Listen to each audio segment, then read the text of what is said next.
안녕하세요, 꽁따냥입니다. 여러분, 저도 예전에 고종 로라를 샀었거든요. 엘리트 쿠보 하이드로 매그라는 모델인데 괜찮은 모델이었어요. 근데 전혀 타질 않았습니다. 아시다시피 지루하고 귀찮고 재미가 없어서.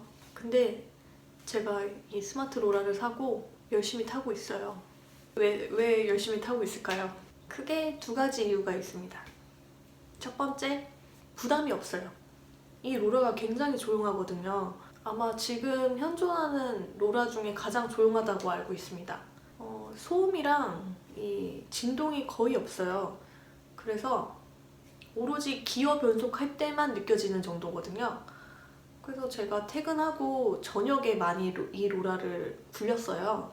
그만큼 부담이 없어서요.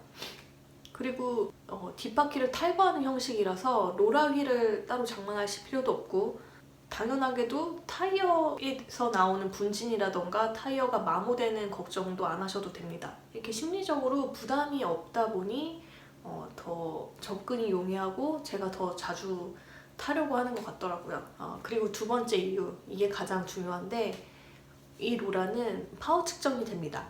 로라만 타서는 재미를 느끼기가 정말 어렵습니다. 근데 주변에서 보면 가끔 로라를 타는데 자주 타시는 분들이 있어요. 꼭 보면 잘 타시는 분들이 또 로라를 열심히 꾸준히 잘 타시더라고요. 그래서 저는 그냥 그분들은 저랑은 다른 세상의 사람들, 아예 타고난 사람들, 뭐 성실함이 타고났다거나 뭐 사이클리스트에 굉장히 적합하신 분들이라고 그냥 치부해버렸거든요. 근데 제가 이 스마트 로라를 사고 파워를 눈으로 보게 되면서 그러니까 몰랐던 사실들을 알아가는 재미, 그리고 다른 사람들과 객관적으로 비교할 수 있는 수치, 이것도 알게 됐고, 그러다 보니까 이렇게 안만큼 보인다고 하잖아요. 그러니까 점점 이쪽 방면으로 눈이 점점 떠져 가는 재미가 있더라고요. 과연 파워가 뭐길래 재미없던 로라를 재미있게 만들어주는지 궁금하시죠? 네, 이제 파워에 관한 이야기는 다음 영상에서 좀 더 깊게 자세하게 설명을 해보려고 하고요. 오늘은 이 파워를 활용한 와우 키커의 다양한 기능들에 대해서 설명을 좀 해보려고 해요. 먼저 와우는 블루투스랑 ANT 둘 다 지원 가능합니다. 그리고 파워 측정 가능하고요. 파워의 오차는 플러스 마이너스 2%라고 해요. 참고로 엘리트 디레토가 플러스 마이너스 2에서 2.5%고요. 엘리트 최상급이 마이너스 0.5%라고 합니다. 그리고 많은 분들이 키커랑 키커 코어 사이에서 고민을 많이 하시는데요. 이 둘의 큰 차이점 중에 하나는 와우 키커는 좌우 균형을 맞출 수가 있습니다. 보시다시피 많이 치우쳐 있죠. 이 상태에서 로라를 설치하려면 수평을 맞추는 게 굉장히 중요하거든요. 근데 와우 키커는 밑에 있는 이 수평 볼트가 있어요. 이걸로 맞추기가 굉장히 쉽습니다.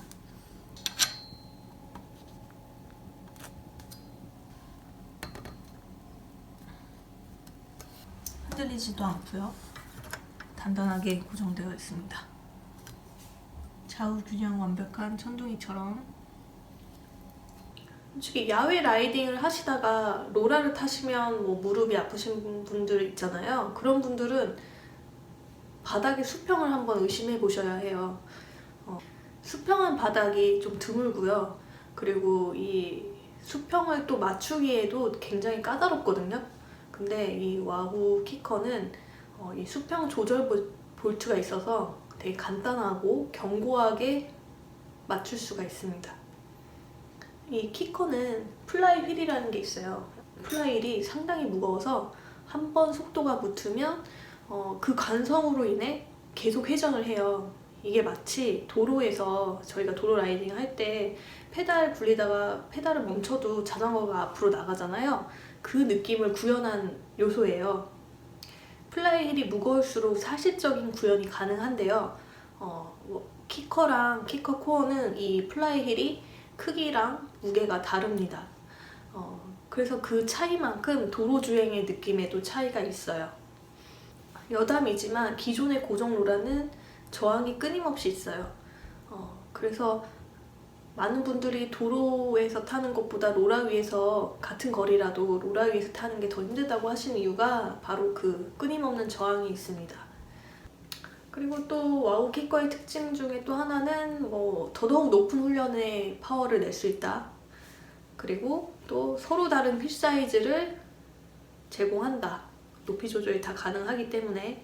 그리고 마지막으로 제가 초반에도 얘기했던 엄청나게 조용한 버전이거든요. 19년 킥커 신형부터는 소음이 현저히 줄어들었기 때문에 상대적으로 무게가 가벼운 여성분들은 이 바닥에 매트, 흡음 매트가 없이도 충분히 사용 가능하십니다. 저도 그렇게 사용하고 있고요. 킥커에 대한 간단한 리뷰는 여기까지 하고요. 그 다음은 이제 와우 소프트웨어적인 앱에 대한 리뷰를 해보려고 해요. 제가 이 정보를 찾느라고 조금 고생은 했는데 알면 반드시 유용한 정보예요. 그리고 이 와우 킥커 앱으로 설정할 수 있는 몇몇 기능들이 있는데 여기에 대한 확실한 설명을 하려고 합니다. 먼저 와우 킥커 이 업데이트는 앱으로 가능합니다. 또 환경에 따라 변화하는 파워 수치를 캘리브레이션, 한국말로 표현하면 파워 측정 수치 보정이라고 하는데 이걸 간편하게 스핀 다운이라는 메뉴를 통해서 측정하실 수 있어요. 그리고 파워 훈련을 위한 4가지 기능이 존재하는데요. 레벨, 레지스턴스, 에르그, 심이라는 기능이 있습니다. 제가 이 앱을 설치하고 이것저것 만져봤는데 이 4가지 메뉴에 대해서 정확히 알 수가 없었어요. 메뉴를 바꿀 때마다 갑자기 페달이 빨라진다던가 페달이 무거워진다던가 이런 쪽의 차이점만 있지 이걸 어떻게 이용해야 되는지 몰랐거든요. 찾아봐도 자세히 설명이 돼 있는 곳도 없고요. 근데 이제 이 영상으로 제가 공유를 한번 해드리려고 해요. 여기서 진짜로 중요한 거는 이 4가지 메뉴를 정확히 이해하시면 이거를 활용해서 어떻게 파워 훈련을 해야 하는지 감이 잡히실 거예요. 첫 번째가 레벨이라는 메뉴인데 제가 처음에 킥커 로라를 설명했을 때 언급한 이 플라이 휠, 무거운 이 플라이 휠의 존재 기억하시죠?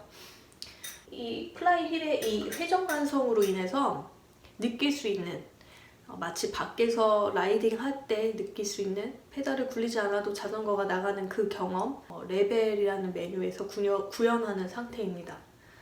정확히는 도로 라이딩 느낌을 위한 관성을 구현하는 거예요. 그리고 이 레벨은 0에서 9까지 설정할 수가 있는데 0은 이제 무풍 평지 상태고 9는 40.5% 경사도의 관성을 구현합니다. 사실 그 경사가 있는 곳에서도 관성은 존재를 하니까요. 저항이 좀 더 있을 뿐이죠. 그래서 G프트 같은 게임을 할 때도 이런 관성이 지원되는 로라를 타시면 덜 지루하고 더 재미있게 타실 수 있어요. 두 번째, 레지스턴스. 이거는 기존의 고정 로라랑 같은 개념입니다. 바로 꾸준한 저항을 주는 거예요. 그래서 예전에 썼던 그 기존 고정 로라에서 쓰던 동일한 느낌을 받으실 수 있습니다. 여기 와우 킥커는 0에서 100%까지 저항을 줄 수 있다고 해요. 2200W까지 커버한다고 스펙에는 표기되어 있습니다. 세 번째, 에르그. 에르그를 이해하시기 전에 먼저 케이던스 곱하기 토크는 와트, 즉 파워라는 공식을 아실 필요가 있어요. 이 에르그는 로라 자체에서 와트 값을 고정시켜 놓는 거예요. 그래서 케이던스가 떨어지면 토크 값을 올려서 와트를 맞추고 또 케이던스가 높아지면 토크 값을 낮춰서 이제 와트 값을 맞추고 이제 이런 공식이거든요. 바로 이 토크를 스마트하게 로라에서 알아서 맞춰주는 거예요. 그래서 저희는 케이던스만 신경 쓰면 되는데 이 메뉴가 언제 유용하냐면 뭐 파워미터를 써보신 분들은 더 잘 아시겠지만 사람이 돌리는 이 페달링에는 파워값 변동이 엄청 커요. 그래서 이렇게 특정 파워를 지속 훈련을 하려면 굉장히 어렵습니다. 저도 몇 번 경험해봤는데 특정 와트를 똑같이 내기가 정말 어려워요. 근데 이 에르그 모드를 쓰면 알아서 와트는 고정이 돼 있고 제 케이던스에 맞춰서 토크 값을 알아서 이렇게 변동시켜 주니까 그런 훈련을 하기에 굉장히 적합하더라고요. 근데 다만 단점이 있는데 이게 힘들어서 케이던스가 좀 느려지잖아요. 그러면 이 토크 값이 올라가면서 페달이 무거워집니다.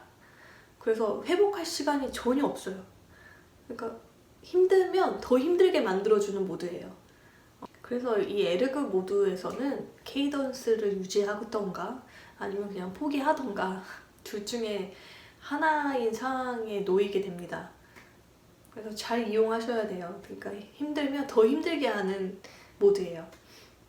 마지막 네 번째 이 메뉴는 자전거 무게, 라이더의 체중, 경사도, 바람의 세기, 자전거 타입 등 정보를 입력하면 그 값을 바탕으로 실제 도로 라이딩의 환경처럼 시뮬레이션 되는 모드입니다.